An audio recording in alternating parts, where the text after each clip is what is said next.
Assalamualaikum dan salam sejahtera. Selamat datang ke channel Surat Bidah bersama aku Kai. Macam biasa, aku akan cerita pasal bola sepak tempatan.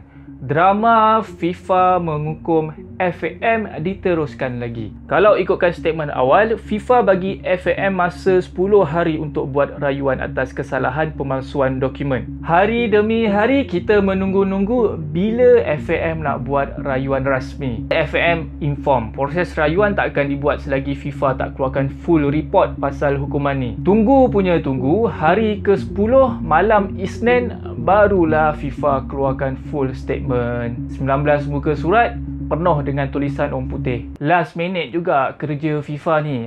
Time waktu petang, waktu Zurich, waktu diorang. Time orang Malaysia tengah tidur, waktu malam, baru diorang nak keluar full report. So dalam report tu ada kronologi permohonan pendaftaran 7 player ni oleh FAM kepada FIFA. FIFA tak nafikan yang memang diorang dah luluskan permohonan 7 player warisan ni sebabkan percaya dokumen daripada FAM tu okey. Since FAM sendiri pun tak ada rekod buruk. Tak adalah sebelum-sebelum ni ada kes menipu ke apa ke.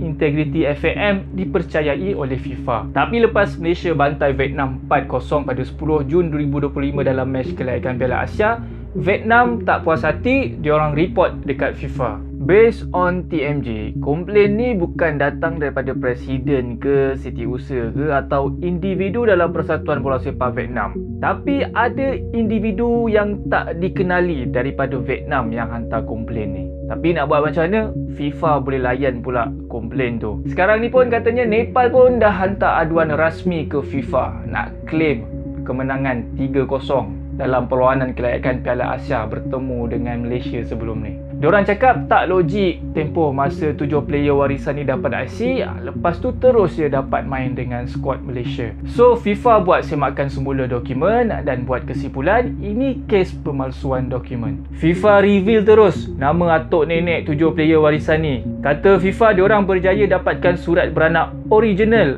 atuk nenek 7 player ni. Bila di cross check surat beranak original dengan surat beranak yang disubmit FAM, memang berbeza. Surat beranak FAM tulis tempat lahir dekat Melaka lah, Penang lah, Sarawak lah, Johor pun ada.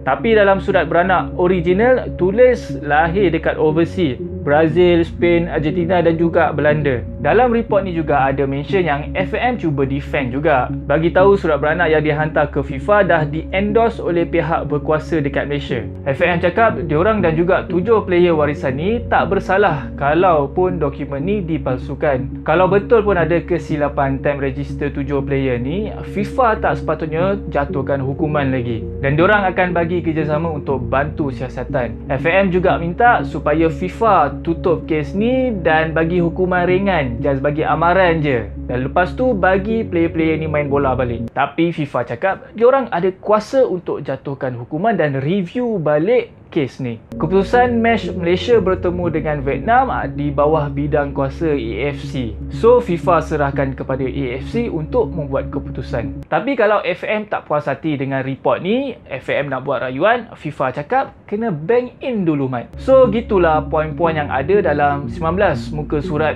full report daripada FIFA ni. Lepas report tu keluar, FAM pun keluarkan statement. FAM cakap diorang dah ready nak fight kes ni, dah prepare dokumen lengkap untuk fight, tinggal nak submit je. So sekarang FAM dah hantar rayuan ke FIFA. Tunggu selewat-lewatnya 30 Oktober 2025 untuk tahu keputusan rayuan.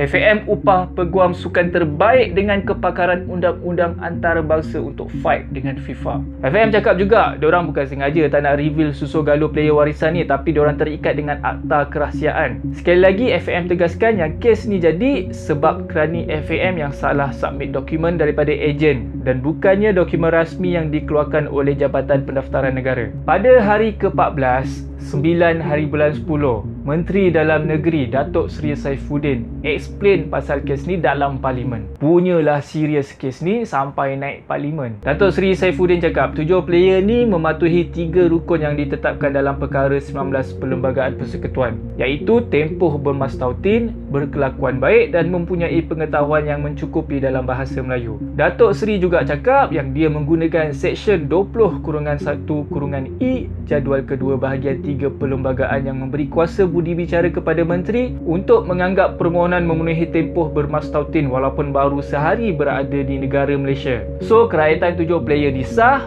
kelayakan untuk main bola itu urusan FIFA dan juga FAM, tak ada kena-mengena dengan government. 17 hari bulan Oktober, lepas solat Jumaat, FAM buat press conference yang huru-hara.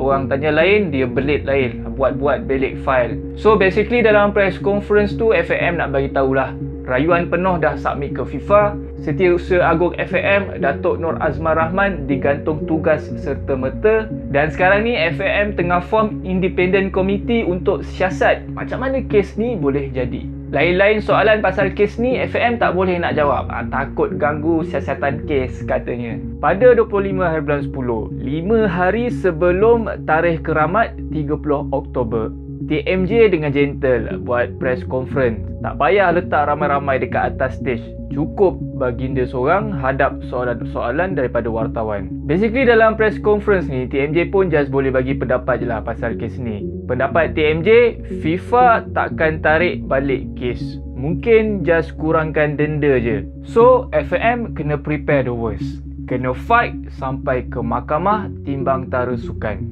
CAS. Kata TMJ lagi, ada at least 27 player nama disubmit ke Jabatan Pendaftaran Negara untuk dapatkan IC. Tapi lepas proses Jabatan Pendaftaran Negara yang ketat, 7 player ni je yang dapat IC. So statement ni selari dengan statement Tengku Muda Pahang sebelum ni yang maklumkan baginda sendiri yang supply 7 nama player warisan tu ke FAM, bukannya TMJ macam yang dispekulasikan semua orang. Niatnya sekadar nak bantu sebagai salah seorang pencinta bola sepak Malaysia. Sama dengan niat TMJ. Kata TMJ, fokus sekarang bukan nak main blame game, tapi bantu untuk majukan bola sepak Malaysia. Dalam tempoh international break bulan 10 hari tu, dikabarkan juga player-player warisan ni dah mula kembali pulang ke bumi bertuah Malaysia untuk membantu menyelesaikan masalah dokumen ni. Ada beberapa player juga yang dah unfollow FAM, buang bendera Malaysia dalam social media dorang, buang identiti Malaysia. Ada juga player yang keluarkan gambar tengah bermain bola sepak. Dalam website transfer market pula, sebelum ni bendera Malaysia tak ada, sekarang dah ada bendera Malaysia dekat profile player-player ni. Hopefully ni semua hint-hint yang positif lah.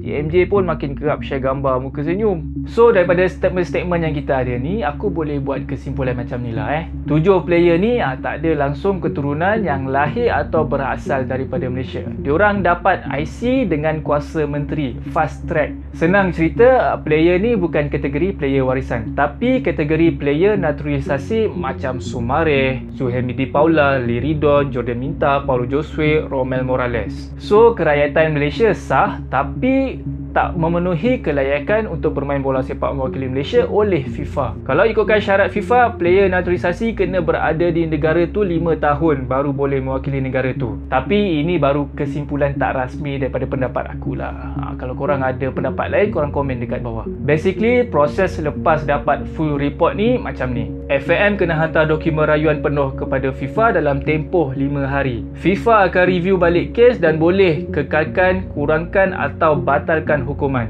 Lepas tu FAM boleh minta keputusan bertulis penuh dalam tempoh 10 hari. Kalau tak puas hati lagi dengan keputusan FIFA, FAM boleh bawa ke Mahkamah Timbang-Tara Sukan dalam tempoh 21 hari selepas keputusan muktamad FIFA. Mahkamah ni kira mahkamah sukan paling tinggi lah untuk bicarakan semua pasal kes sukan dalam dunia ni. Bila mahkamah ni dah buat keputusan, FIFA ke FAM kena patuh dengan keputusan tu. Lepas dah ada final result nanti, baru AFC pula boleh buat keputusan. Barulah kita tahu Malaysia kena potong mata ke tak atau denda tambahan daripada AFC. Lepas tu akan efek jugalah kepada JDT sebab ada player ni yang main dengan JDT. Sementara tu tengah orang duk sibuk-sibuk ni, ada pula hackers Konoha yang pergi hack website FAM. Diorang hack page sistem pengurusan pertandingan CMS FAM. Dalam page ni ada rekod player, statistik match, pendaftaran pasukan dan juga dokumen pertandingan. Diorang koyak sebab kena tuduh jadi punca FIFA menghukum FAM. Padahal yang bersalah